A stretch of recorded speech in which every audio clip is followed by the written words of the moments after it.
Hello and welcome everyone. I'm Patricia Kingston and I'm the Corporate Events Officer at Tourism NI.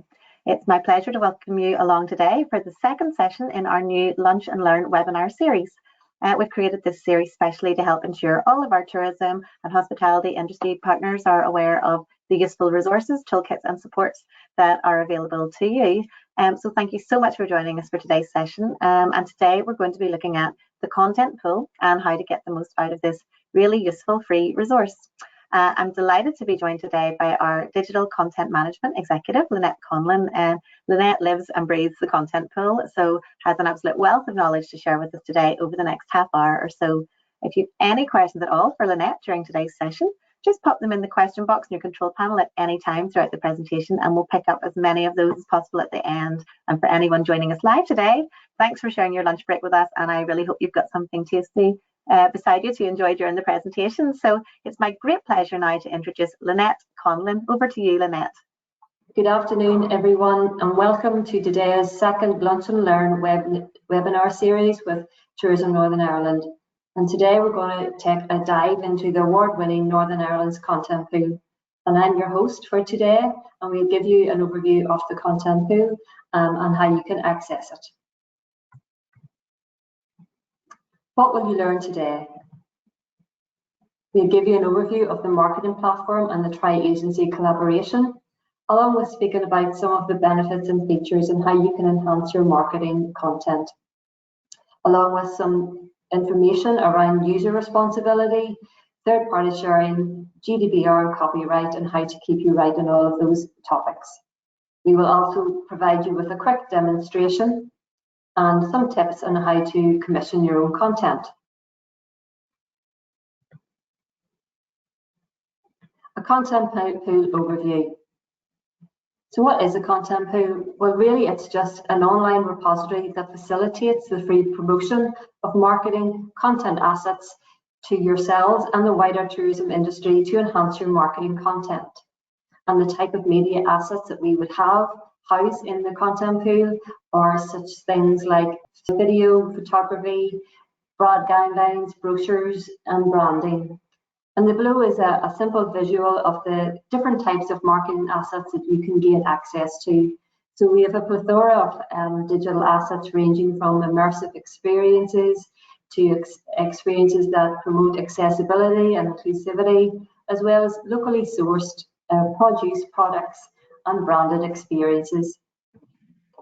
So let's talk about the tri-agency collaboration. So Tourism Northern Ireland joined forces with our tourism partners, Fáilte Ireland and Tourism Ireland, to implement this tri-agency collaboration project.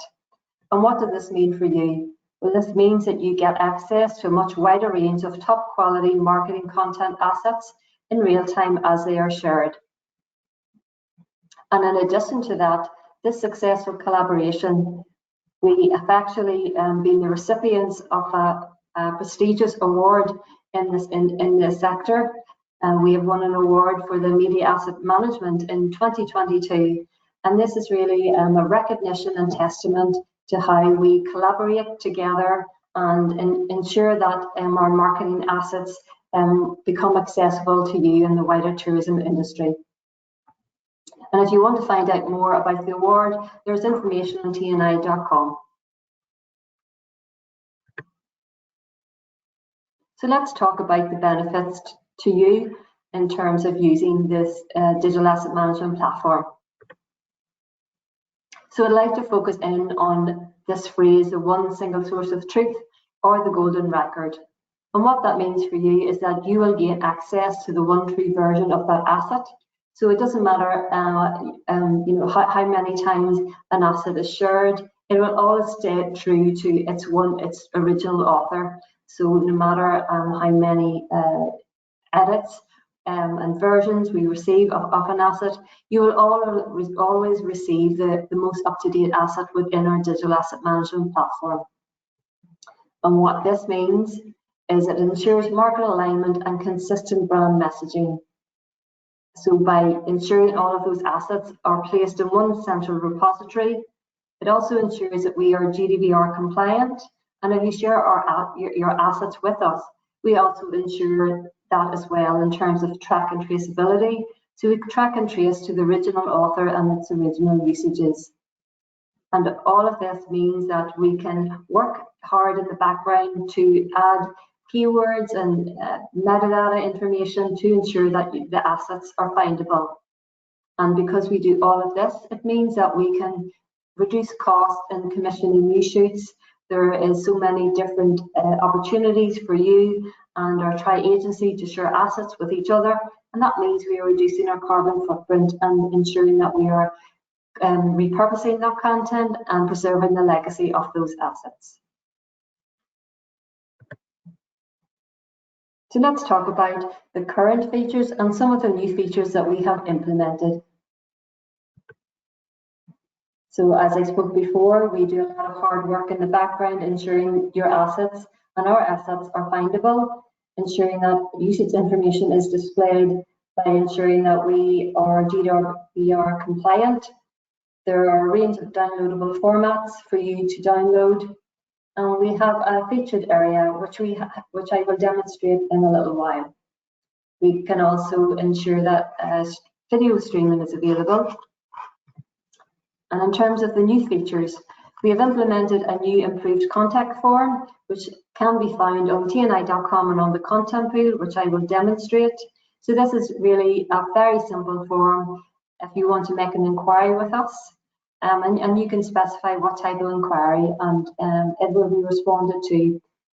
We also have an enhanced collection sharing process, increased number of assets to display. We have a downloads area and a user-friendly how-to video guide, which can be made available, which is made available on tni.com. So continuing on to the content pool, as this is just a very quick demo of how you can use this platform to find assets that you need and also give you an idea of some of the third-party assets that are made available. So this is the home page. I won't take you through the login process as that is demonstrated in the how-to video guide. But this is just the home page just to kind of demonstrate what is available here. So this is like a keyword search bar where you can start to enter a search. So say, for example, we wanted to search for assets for walking and hiking and mountaineering, for example. And if we do that, then those assets will automatically appear. But if, for example, we wanted to drill down, we could use some of those advanced filtering, such as formats, asset orientation by landscape or portrait, depending on what channel you're using it for. You can also filter by county, by create agency, by photographer and year created. So there's lots of different filters. You may not want to use these all, you may want to use one or two at a time. Just depends on what you're looking for. If you don't find that on a general search, you don't actually find it instantly. So this is why these advanced filters are in place. So when you want to then reset that, you just click on reset and that brings you back to the beginning. So as you can see from here, we have over 11,000 results. And this means that you're also seeing assets that have been created by Tourism Ireland and Fáilte Ireland, as well as other third parties. And these results you will see are the most up to date. So these are the most recently uploaded assets, as we received assets from Explorers Aquarium just recently, a Long Meadow Cider Forum, and scrolling down here just to see what else is here. So one of the new features is that we can see there's an increased number of assets on display. So we can see up to 20 assets at a time. And again, we can filter down if we want to be more specific. We can also use the different views. So we've got the gallery view, which we are currently in, and then the list view.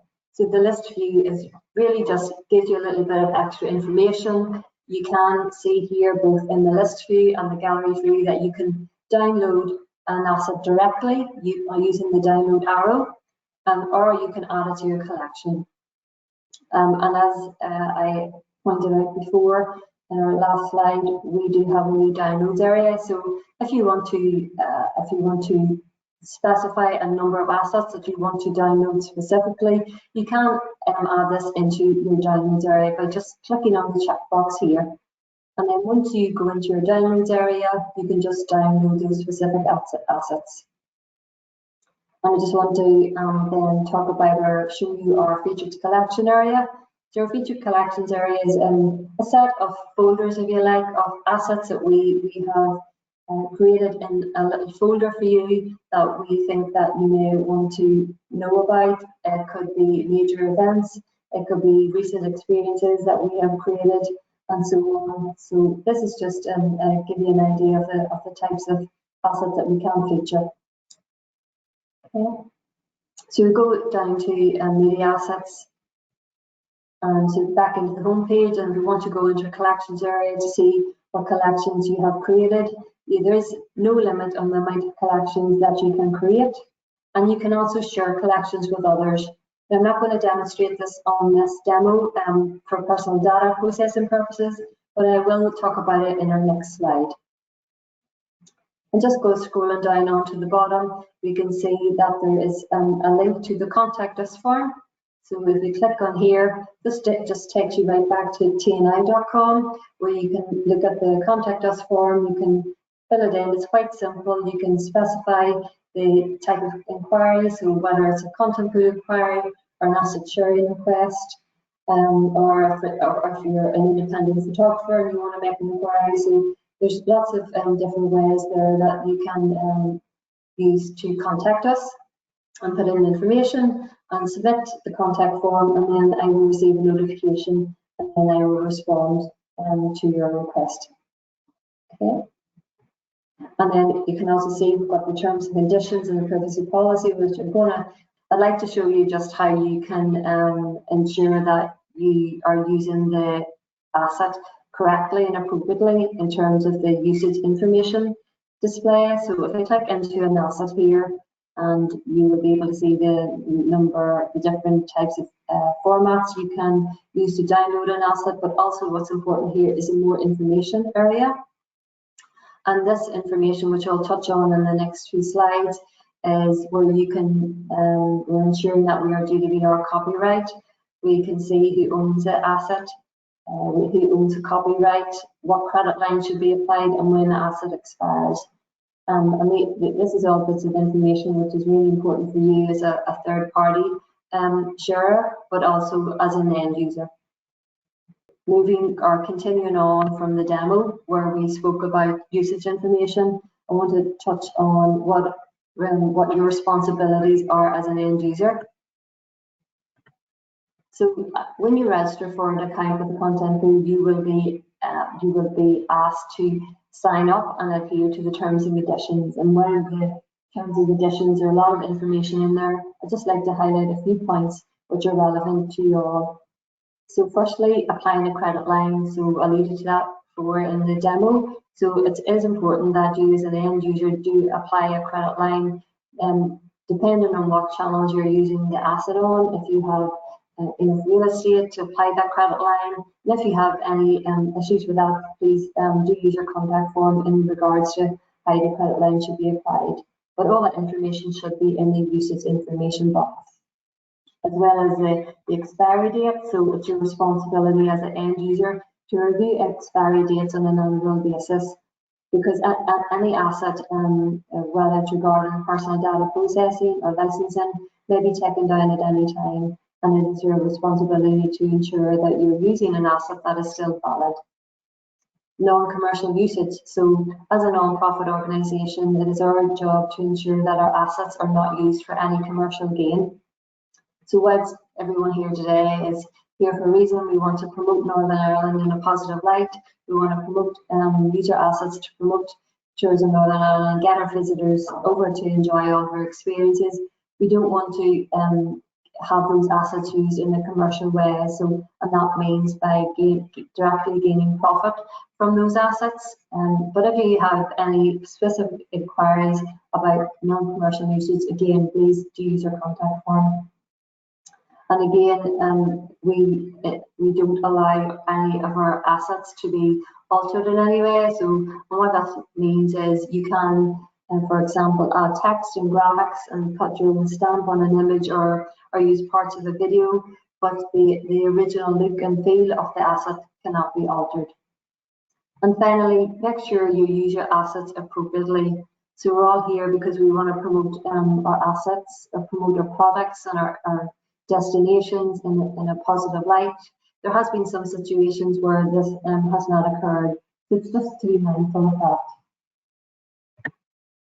So I want to talk to you about the asset sharing private collections process. So as I alluded to in the slides about this process, where you can share a collection with anyone, but when you share a collection with someone, this ensures that we can track and trace those sharing capabilities.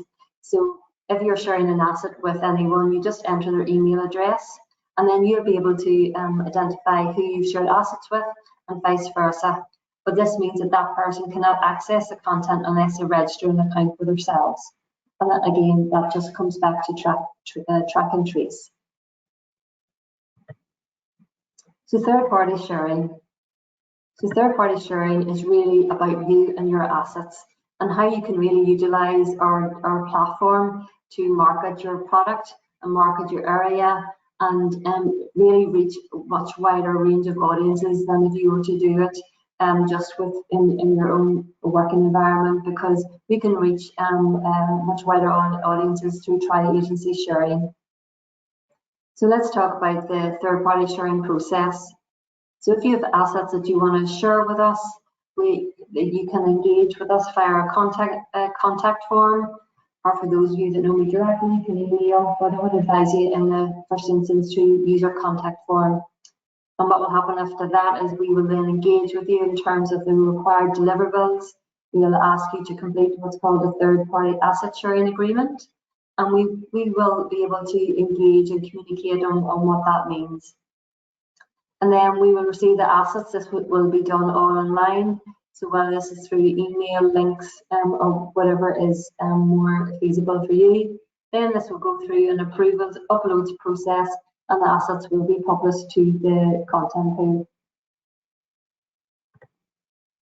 And just to reflect again on the golden record and the benefits of third-party sharing is that you only have to share your assets with us once.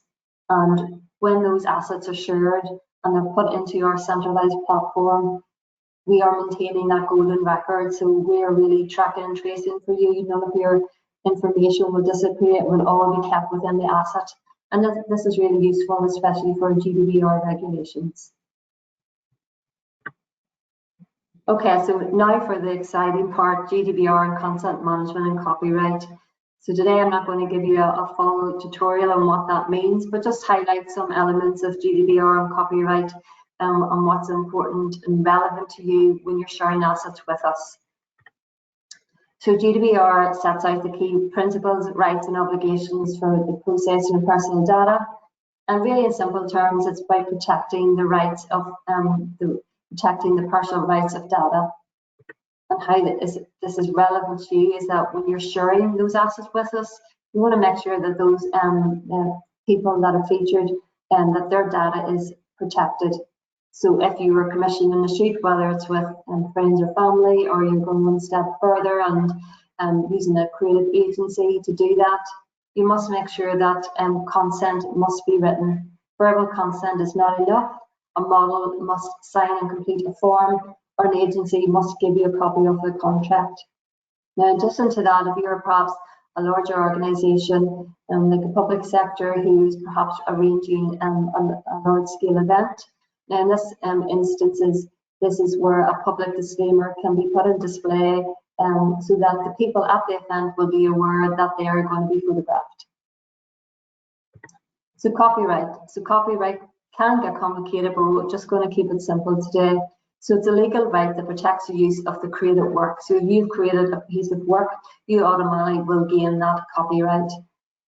Because in the UK, we don't actually have a registration of works. So you do gain copyright automatically. But if you want to register copyright internationally, you can also do that. But you can find out more information on the link provided. So the copyright law just to say, design a framework of rules around the work that can be used. It really protects your work. So if you've created a piece of work, it protects how you can use that, and it means that others cannot use it without your permission. So let's talk about usage rights. Well, all of this is relevant actually to copyright, but there's a wee bit more additional information that we would require from you when you're sharing assets with us. So usage channels. So what kind of channels are you promoting your assets on? What kind of permissions do you have to promote those assets on these channels? And this could be print, this could be press, it could be digital, online, or out of home, which is on the likes of billboards and things like that. Media territory, so do you have permission to use these assets in the island of Ireland or beyond? Usage period, can the assets be used in perpetuity, i.e. forever, or is there a time constraint on that? Again, we spoke about credit line, copyright, all of those things are information that you will need to know before you share your assets with us. And finally, the creator. So the creator may be different from the copyright holder. So that's something that you will just need to agree with your photographer, videographer, or creative people. And finally, if you don't know the answer, don't share. So if you don't have the answers to all of the information that is required, please don't share, because this does have serious implications for both us as a publisher and yourselves as a licensor. But again, if you're worried or concerned about information you need to get, please feel free to get in touch with us or get in touch with your creative agency.